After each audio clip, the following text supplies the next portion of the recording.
Cravo fondo, verba para unha terra ceibe. O contexto. Para falar do grupo poético Cravo Fondo e do manifesto que remata coas palabras que titulan este relatorio, é obrigado facer referencia á realidade sociocultural e política da Galicia no último franquismo e nos primeiros anos posteriores á morte do ditador, etapa que se veu chamando transición democrática. A lingua galega, problematizada na súa sociedade, separada do ensino e outros usos propios dun idioma normalizado, sostiña unha literatura de cualidade, por forza reservada a minorías que se achegaban a ela sen apenas mediadores. Esta anomalía influiu en que a creación que nela se facía se adoitase poñer ao servizo da súa liberación e do pobo que a falaba, a clase máis desfavorecida económica e socialmente. En calquera caso, escribir naquela lingua era xa en por sí unha marcada manifestación de rebeldía fronte aos poderes que a algún dos poetas lles trouxo serias consecuencias. O feito sociolingüístico xuntábase unha vontade de intervención contra o propio Estado ditatorial, polo que era de esperar que parte da creación literaria en lingua galega, non toda, por suposto, se opuxese con frecuencia a toda opresión. Desde o rexurdimento, os destacados elevadores ao seu uso literario mantiveran unha postura de defensa dos valores cívicos contra os diversos opresores. Isto conducía a moitos creadores cara a un social realismo necesario para a concienciación que se espera dos poetas non sempre á altura do que poderían crear como servidores da causa en sí. O estudantado do mundo rural e vilego falaba, na súa maioría, esa lingua vituperada e atopaba nos institutos forte hostilidade ao seu uso comunicativo e, sobre todo, vehicular. Os programas de literatura eran alleos ao noso corpus literario, por moito que era rico, e quen sentían inclinación á poesía non lían na aula os seus grandes cultivadores.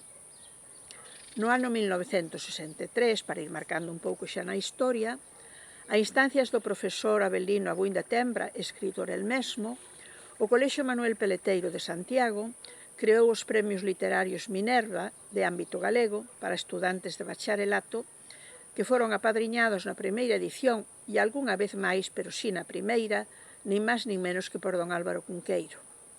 A inclusión do galego neste certame, que tamén era en castelán, será, é dicir, en castelán e en galego, non alternativo, non, nas dúas linguas, sería o comezo da carreira literaria de algúns rapaces formados por profesorado innovador que buscaba para a lingua espazos de dignidade, como era este certame.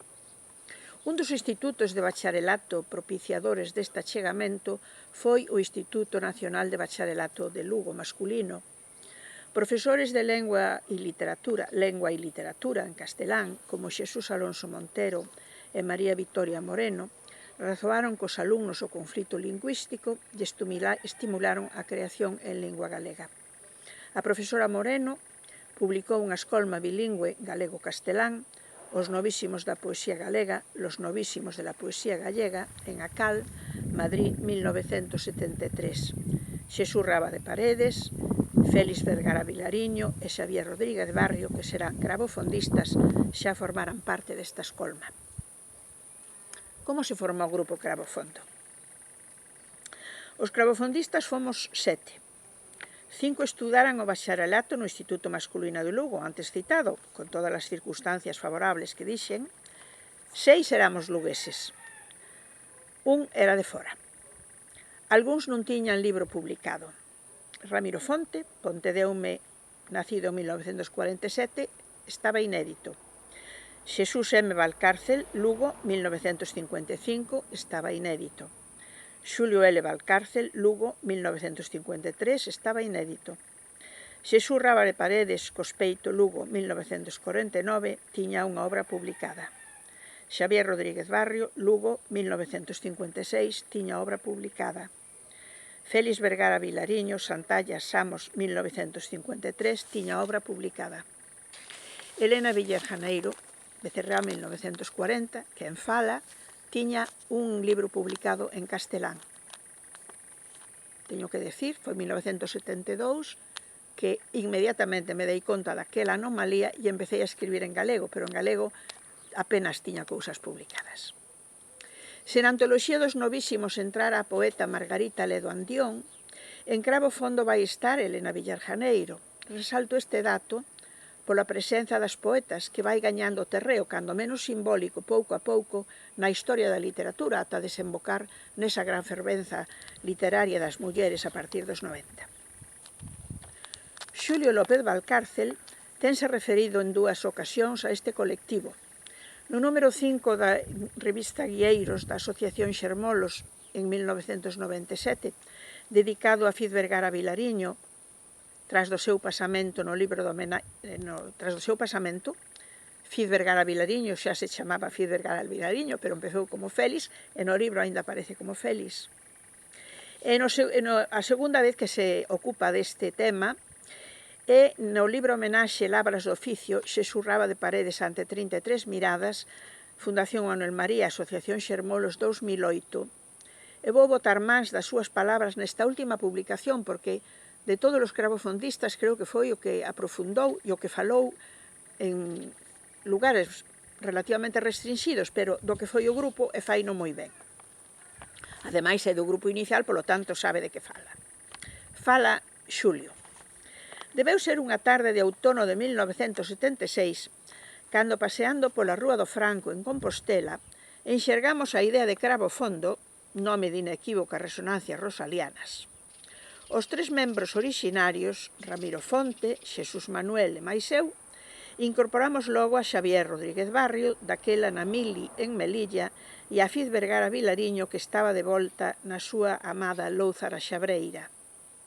Compoñentes de orixe basicamente luguesa, amigos con afinidades literarias que se xuntaban tentando darse a coñecer. De maneira individual sería máis difícil. O noso desexo era contar tamén coa participación de Raba de Paredes, autor cun prestixio que nós non tiñamos, porque certamente Raba de Paredes tiña moito prestixio naquel momento, e con ese propósito o visitamos, ali na nosa casa da Virxe da Cerca de Santiago. Aceptou con algunhas reservas, porque non o convencía o nome nin algúns puntos do manifesto. Con Raba entrou Elena Villar, a única muller do grupo, que ofrece a carón da chegada de Fiz Vergara o máis rescatable daquela xuvenil experiencia.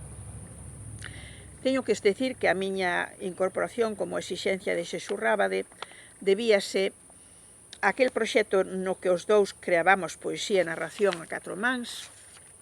A min pareceume, xa era en galego, os libros O sangue na paisaxe, a novela Morir en Vilaquinte, o libro O nolo de nós. A min pareceume este un xesto de xenerosidade sin límites pola parte del, e pensei que non podía rechazar, e, por tanto, publiquei e pertencín a este grupo con moita honra, sentíndome moi honrada, e publiquei nel os meus primeiros poemas en lingua galega, que están datados todos en 1974. Sigue a voz de Xulio. A nosa intención ao redactar o manifesto, tan retórico como doutrinario, por algo a Xesús non lle acababa de entrar polo ollo dereito, era xustamente a contraria. Queríamos entrar na poesía social que se viña practicando, cuestionando en si mesma desde as propias teses que os seus ideólogos decían sustentar. Demostrarlles que non era así, que os propios filósofos e pensadores marxistas sostiñan todo o contrario do que eles dicían.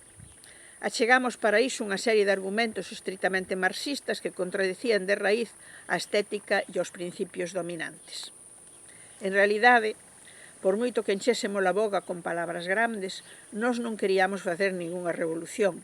O que queríamos era seguir un ronsel dunha serie de poetas que considerábamos marxinados, ou enlazar o noso traballo con eles, sen maiores ambicións nin rupturas, con esa liña poética que permanecía silenciada a mantenta, porque concebía a literatura como un mero instrumento ao servizo dunha causa. Respetando e valorando moitísimo a obra de Celso Emilio, Manuel María ou Novoneira, nos queríamos empatar tamén coa obra e co legado, entre outros, de Díaz Castro, Aquilino Iglesia Alvariño, González Garcés, Luz Pozo, Xoana Torres, Cuña Novás, Tomás Barros e xaora Cucunqueiro, de Herba aquí ou acolá, que foi o libro que algo máis tarde marcaría de verdade o norte da nosa xeración. Aquí acaban de momento as palabras de Xulio. Manifesto e poemario.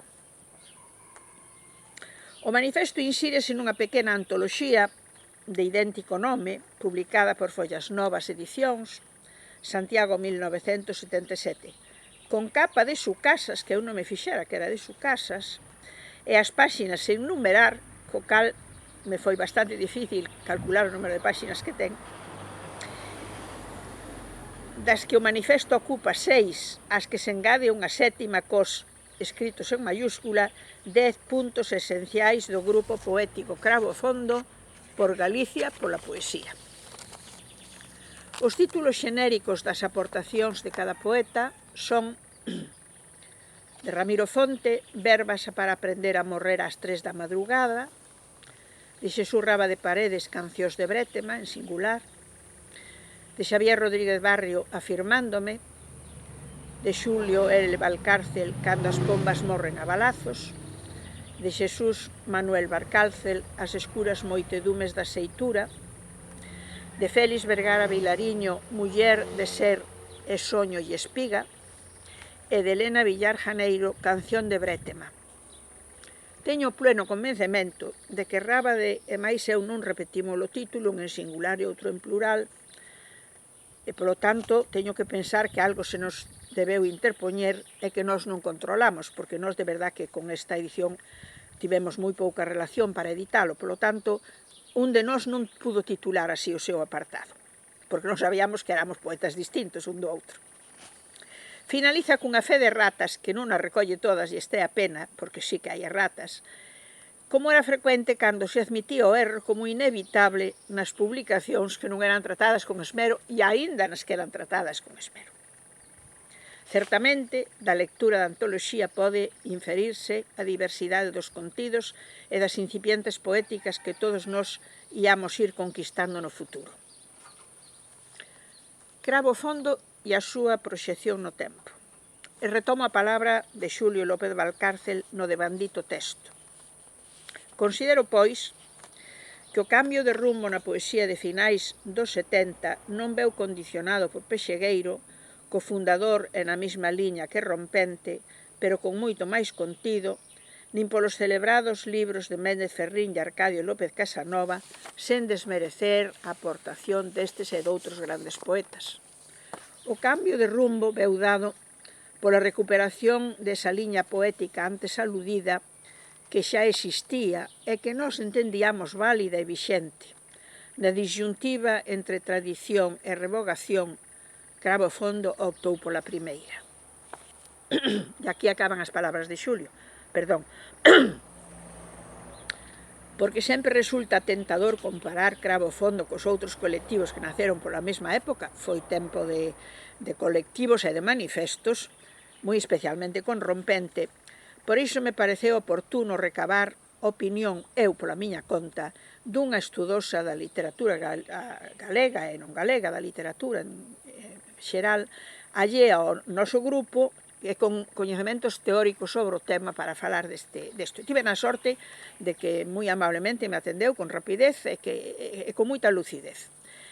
É a doutora Iria Sobrado Freire, profesora da Universidade da Coruña, que defendeu en 2016 a tese titulada O manifesto no espazo público, historia conceptual, claves teóricas e desenvolvementos. Diela, Cravo Fondo e Rompente teñen moi pouco que ver, malia que a crítica e a historiografía moitas veces os tratou conxuntamente por seren grupos poéticos que xurdiron nos 70 e publicaron manifestos, cando o Grupo Alén, para min difiren polo menos en dous aspectos fundamentais. Di a doutora Iria Sobrino. A propia concepción do colectivo. O lanzamento da autoantoloxía de Cravo Fondo empregouse como estrategia para visibilizar os axentes, para procurarlles unha posición no campo. Mais as súas traxectorias poéticas, a partir de entón, transcorreron basicamente por separado, agás no caso das colaboracións entre Elena Villar e Xesús Rábade.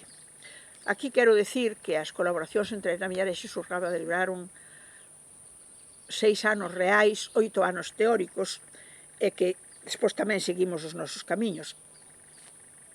e que non traballábamos xuntos por ser deste grupo, senón porque viñamos traballando xuntos. Mais as súas prácticas desde entón transcorreron basicamente por separado, como digo, e fronte a isto rompente desenvolveu prácticas de creación colectiva en que se difuminaba a autoría, aínda que non só, claro, porque nesta época tamén publicaron libros individuais, pero co seu propio selo e accións poéticas artísticas grupais. Isto en canto á concepción propia do colectivo. En canto aos repertorios, opina a doutora Sobrino Freire, Cravo Fondo, no momento do seu lanzamento, bebe da ética e estética do social realismo, mais marca a apertura cara a outros repertorios temáticos como a lírica amorosa e estilísticos como o clasicismo. De feito, a aportación de Xesús Rábade neste libro é o soneto. Rompente parte tamén dunha concepción do poético como medio de intervención na realidade, máis a través dunha exploración radical da linguaxe e da relación entre as linguaxes artísticas e da reivindicación dunha actitude vanguardista. E, sinala ela, a profesora Elena González inclúe a Cravo Fondo dentro dos grupos que practican unha escrita da normalidade e a rompente dos da escrita arredista. Retomo a miña palabra xa para acabar considerando que, en calquera caso, os 7 cravofondistas seguimos aquel iniciado Ronsel, o que non quere decir que non fixeramos incursións noutros xéneros, pero fomos todos poetas. Infaustamente, 2 dos grandes poetas quedaron no camiño cando tiñan inda moito que indagar e moito que transmitir. Fiz Vergara Vilariño, falecido en 1997, e Ramiro Fonte en 2008. Vaya esta pequena intervención como agarimoso recordo ao seu compañerismo e á súa amizade.